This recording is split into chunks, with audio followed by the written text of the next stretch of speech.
Good morning, Connect. It's good seeing you guys today. Hey to everybody who's on our live stream as well. Thanks for joining us. I'm Mike Edmiston, and we are kicking off, I've been looking forward to this one, a new series. It's going to take us through the month of June. The series is called I Got Issues. Julian Michaels sang a song called Issues. And in the song, she said, I got issues, but you got them too. And she couldn't be more right, because don't we all have our issues? We all have issues. And in this series, through the month of June, we are going to talk about 4 different issues that a lot of us, most of us, I would say virtually all of us struggle with. And we're going to kick it off today by talking about anger issues. Anybody? Yeah. Mm-hmm.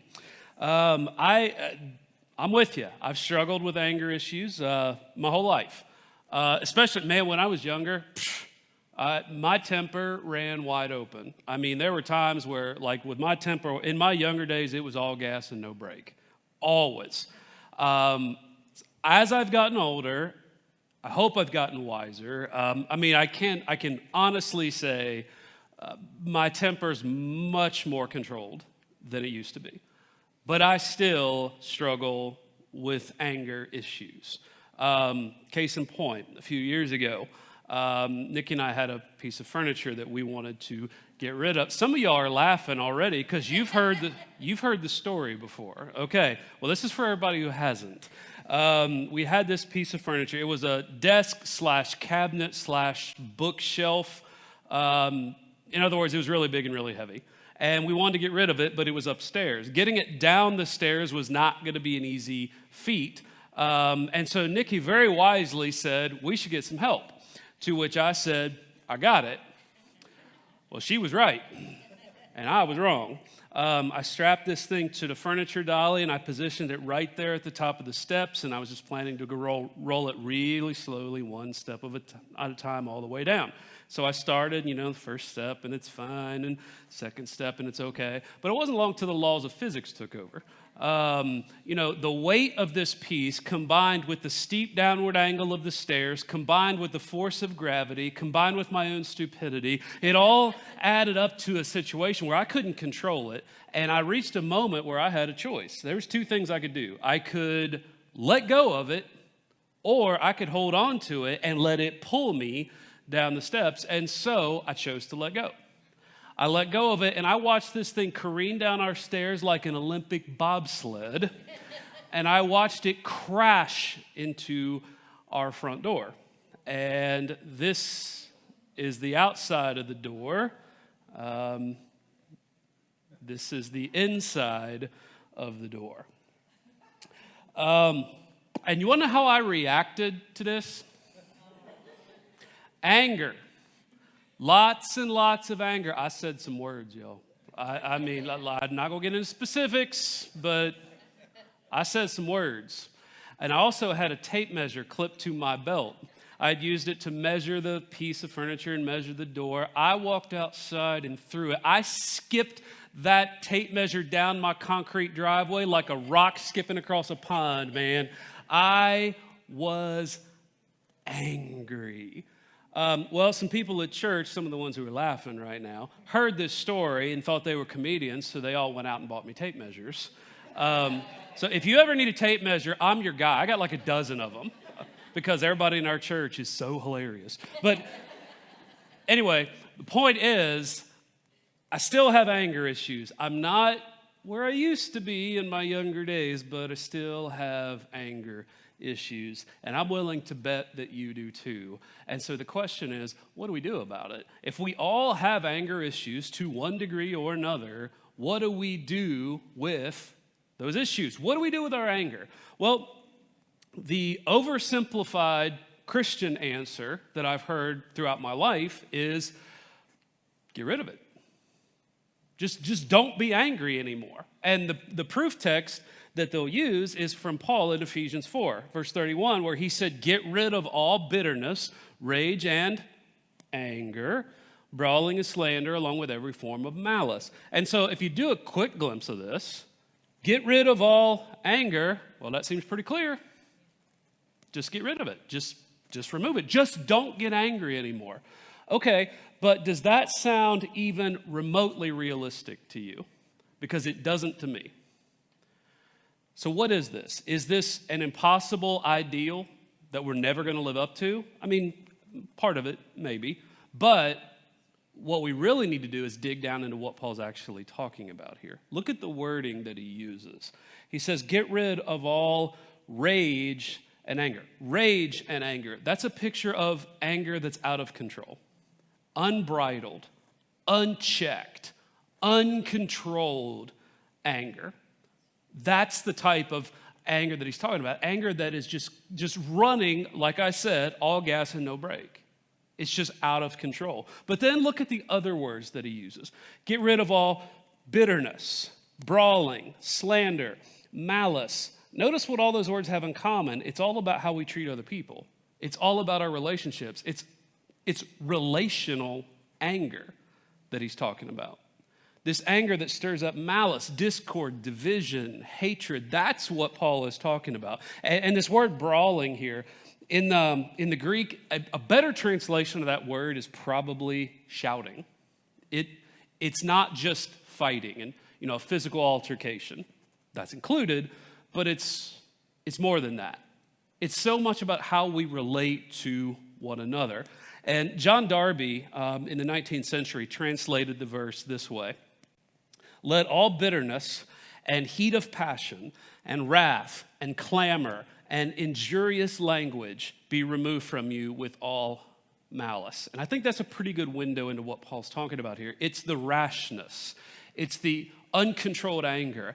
And it's the discord, the division, the hatred in our relationships. That's what Paul says, get rid of it. This is a call to live set apart from our world, separate, different from our culture, because our culture runs on bitterness. I mean, you see it every day. Our culture runs on bitterness. For example, if you differ from someone on an issue, whatever the issue, it's not enough for you to simply disagree with them. That is not enough. You can't just disagree with them. You have to hate them. You got to hate them. That person has to be your enemy. That's a culture fueled with bitterness. And we see that heat of passion every day. I mean, think about every conflict, no matter what it is, no matter how big, no matter how small, every conflict, the temperature is immediately cranked up as high as it'll go. The thermostat's pegged right from the jump. No matter what the issue is, there's all this wrath and clamor around us. And clamor carries that idea of a loud, confusing noise, like when people are shouting at each other. And usually they're shouting injurious language that injures, words that wound. You ever been on social media? It's just all the malice that we have toward one another in our culture. That's what Paul says, get rid of it. Remove it. Get it out of your life. But to just suggest that we never get angry ever again, that's just detached from reality. Because anger is a natural human emotion. It's going to find you. You don't have to look for it, even though a lot of people do, but you don't have to go looking for it. It'll find you. It's part of the human experience. We're never going to avoid it. That's why in Psalm 4, David said, be angry. In other words, you're going to get angry, accept it. Just accept you're going to get angry. Be angry and do not sin. Reflect in your heart while on your bed and be silent. Well, Paul actually quotes David in Ephesians 4. Go back to Ephesians 4, verse 26. Paul said, be angry and do not sin.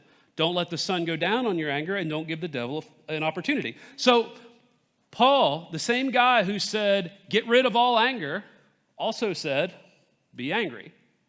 And so you can read that and be like, well, which is it? Make up your mind. You're riding both sides of the fence. No, when Paul says get rid of anger, that's what we were talking about. The uncontrolled, unbridled anger that stirs up hatred and division. But just to say you're never going to be angry, that's just not human. And that's why Paul says, be angry. Understand, it's going to find you. Accept it. And then think about how you deal with it, because that's what matters. But we're going to get angry. In fact, there are times where we should get angry. There are times where anger is the proper response. When we are confronted with violence and injustice, anger is the right response to that. And we see that in Jesus' own life. There's a famous scene from his life. It's in John chapter 2, verse 13. John said, "It was nearly time for the Jewish Passover celebration, so Jesus went to Jerusalem.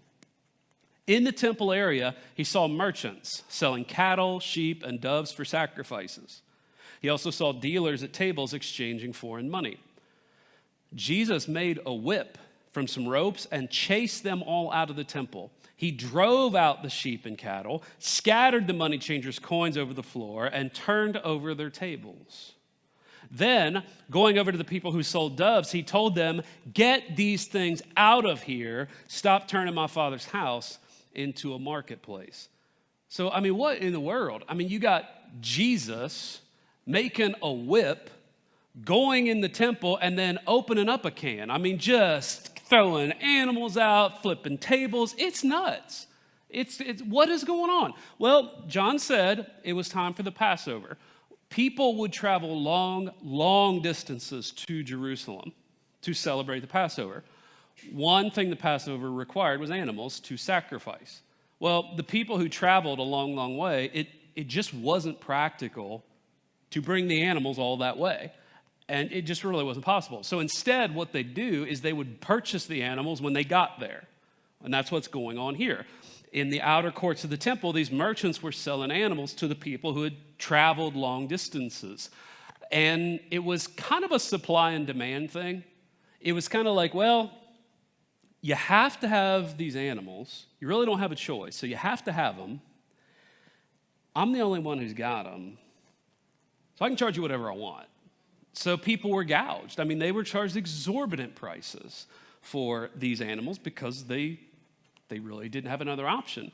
But in the outer courts of the temple, the temple's a place of worship, and you got all these animals being sold. That essentially, they turned this place of worship into a county fair.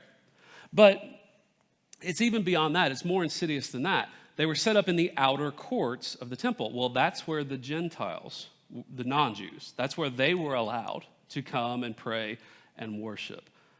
But they couldn't because it was a county fair. So the Jews, they were being gouged with prices, and they were being distracted from worship, but the Gentiles were being blocked, completely prevented from worshiping at all. And that is what infuriated Jesus.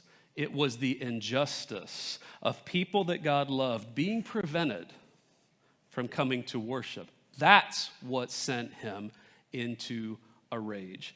This story, this scene from Jesus, it's so misused so often.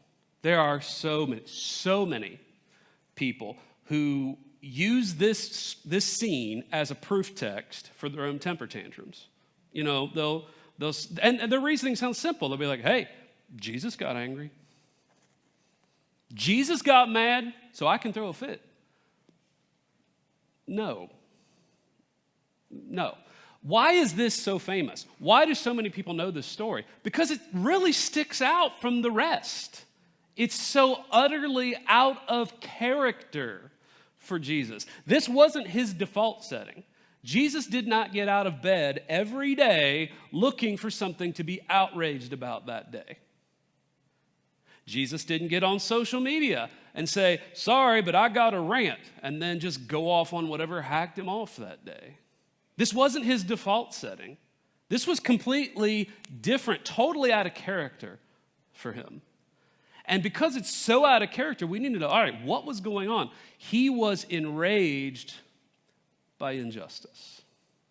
Jesus was enraged because God was being robbed of his glory, not because someone cut him off in traffic. Jesus was infuriated because people that God loved were prevented from coming to worship, not because the service at the restaurant was too slow. So we need to be really, really careful about using this as an excuse for our own tantrums and our own fits, because that's not what it is. What we see is, in the face of injustice, yes, anger is a right response.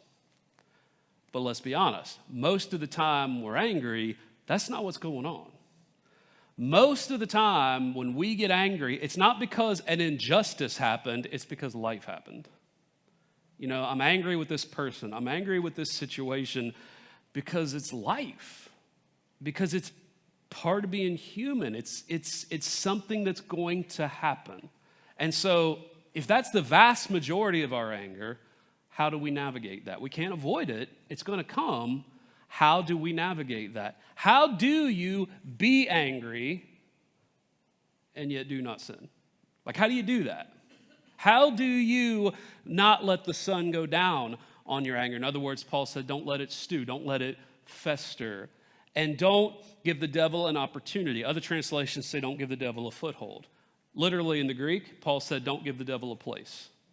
And see, that's the danger of anger, is unchecked, undealt with, it can carve out a place for the devil to essentially set up camp, a base of operations where he can take us all kinds of places that we don't want to go. So as we deal with our anger issues, we have to understand that anger is natural and dangerous. It's both. Anger is both natural and dangerous. Anger is often compared to a fire, which is a really good comparison, because what is fire? Natural and dangerous. It's both. It's 100% natural. It's very natural. In fact, fire is necessary. We need it. We need it to cook. We need it for warmth. We need fire. It is natural.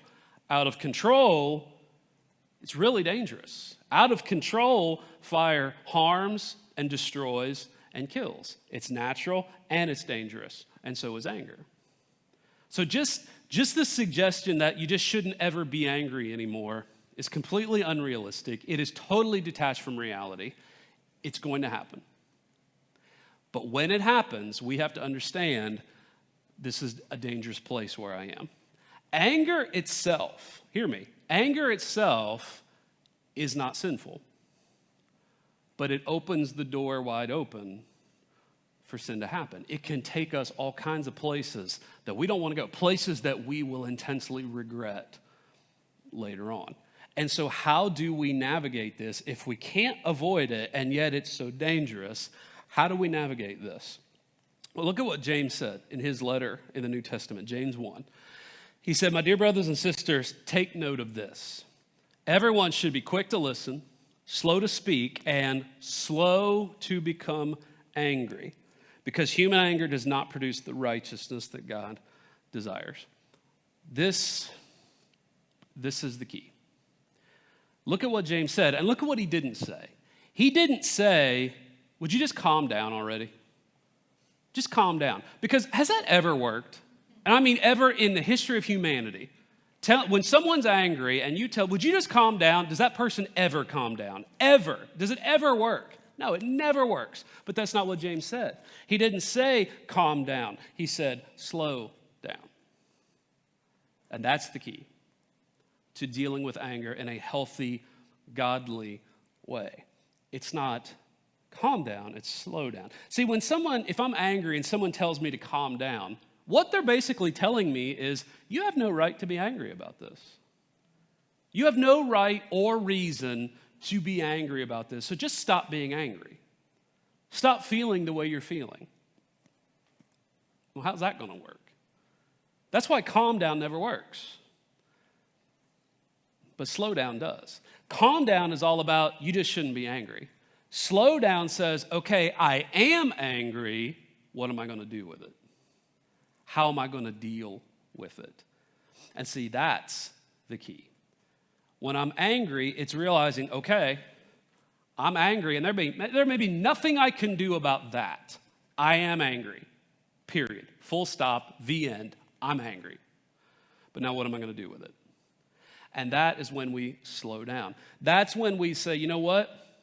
I'm not going to rock and fire in my response to that text or that social media post. I'm angry about it, but I'm going to slow down. I'm not going to respond immediately. I'm going to wait. I'm going to pause. And see, that pause is everything. That pause is everything when it comes to dealing with anger, either in a healthy way or in a way that gets completely out of control. It's found in the pause. And that's what Paul was talking about. It's this rashness, this short fuse, this quick temper. Like, I'm hit, I hit back, rock and fire. He said, that's going to take you into all kinds of trouble. And when you look at the malice, the hatred, the animosity in our culture, how much of it could be traced back to, you hit me, I hit you back. You hit me, I'm going to hit you harder. I'm not going to stop. I'm not going to think through it. I'm not going to process it. I'm just coming at you. If we would slow down, how many things would be better if we would just do that? Just pause. Just slow down. Back at the beginning of this chapter, Paul said, as a prisoner for the Lord, then I urge you to live a life worthy of the calling you've received.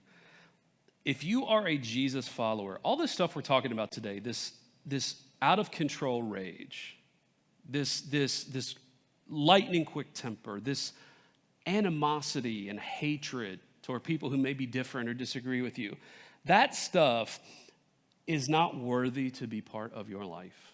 It doesn't deserve a place in your life. You were created for more than that. You were created for better than that. Jesus gave his life for yours and then rose again to invite you into a new life. That stuff is not worthy. It has no place. It does not deserve to be part of your new life in Christ. But here's what does. Look at what Paul said next. Be completely humble and gentle. Be patient with one another in love. Bearing with one another in love. Make every effort to keep the unity of the Spirit through the bond of peace. Think about this. This is slowing down. It's me humbling myself enough to slow down. See, it's not humble where if you hit me, I hit you back. There's no humility. I have to humble myself to say, all right, I'm going to take a minute. And here's why I have to humble myself. Because what if I'm right? What if you're wrong and I'm right and I still have to pause? I still have to slow down. I'm right. Okay, yeah, you may be right. You may be right. But are you humble and gentle and patient and peaceful and loving? If the answer is no, then you know what? You're wrong. Even if you're right. We can be right and still be dead wrong if we don't look like this. So I have to humble myself enough to slow down my response when I'm angered. That's how I patiently deal with this person or this situation, because I'm called to gentleness, I'm called to unity, I'm called to peace, I'm called to love. You are called to gentleness, unity, peace, and love. Now, we're never going to do this perfectly, ever, but we are called to love by the one who perfectly loves us. And Jesus does this perfectly for us. He humbled himself. God taking on human flesh, and then humbled himself to the point of allowing himself to be crucified as the payment for our sin in our place. And he is so patient with us. Is he not? He is so patient with us. And he is gentle. He's not harsh with us. And he's calling us to unity. And that doesn't mean we're going to agree on everything. But we don't have to agree on everything. We have to agree on the main thing. What do we say at Connect all the time? It's all about Jesus. If we agree on that, we can disagree on all kinds of other stuff. But it's the main thing. We are called to be people of peace. We are called to love one another as Christ has loved us. But it requires us to slow down. And honestly, what this means is you can't remember when Darby translated like heat of passion, all that stuff? You can't make that decision then. You got to make the decision before that happens. Like before I'm in the moment, I have to decide, all right, this is how I handle anger. This is how I'm going to handle this when something upsets me. This is what I'm going to do with my temper. Because if you wait till the heat of passion, you've already failed. Because it's rock and fire time at that point. But this is a picture of what it means to slow down. Nowhere in this does it say, just don't be mad. Just don't get angry. That's not human. It's completely unrealistic. But instead, it says, this is how you deal with this. This is how you navigate it in a healthy way that's not going to take you to places that you will regret big time. And it's all because this is how Jesus loved us. And so we take the Lord's Supper together every week here at Connect. But as we do today, just think about the humility and the patience and the love that Jesus has for us, for you. And by the way, maybe you came in thinking this today. Let me set you free of this. He's not mad at you today. He's not mad at you. Maybe you blew it big time this week. Maybe you blew it big time on the way to church this morning. Maybe the kids were losing their minds and you lost yours. And I was doing good that my kids got here all in one piece. I mean, we got to walk into church and smile and act like everything's fine. But what you don't know is, it was all hell was breaking loose in the car on the way here. Because if your kid's going to lose their mind, they're going to lose their mind on Sunday morning. It's going to happen right then. And then you got to walk into church and pretend like everything's okay. But you know that everything's not okay. Can I just tell you something? God's not mad at you. He's not angry with you. He is humble and gentle and patient and loving. No matter what kind of week you had, he loves you. And he's not angry with you. So we're going to remember that as we take the bread, reminding us of the body of Jesus broken on the cross, the cup reminding us of the blood that he shed. I'm going to pray. Our band's going to lead us in a song, and feel free to take those communion elements at any point during the song.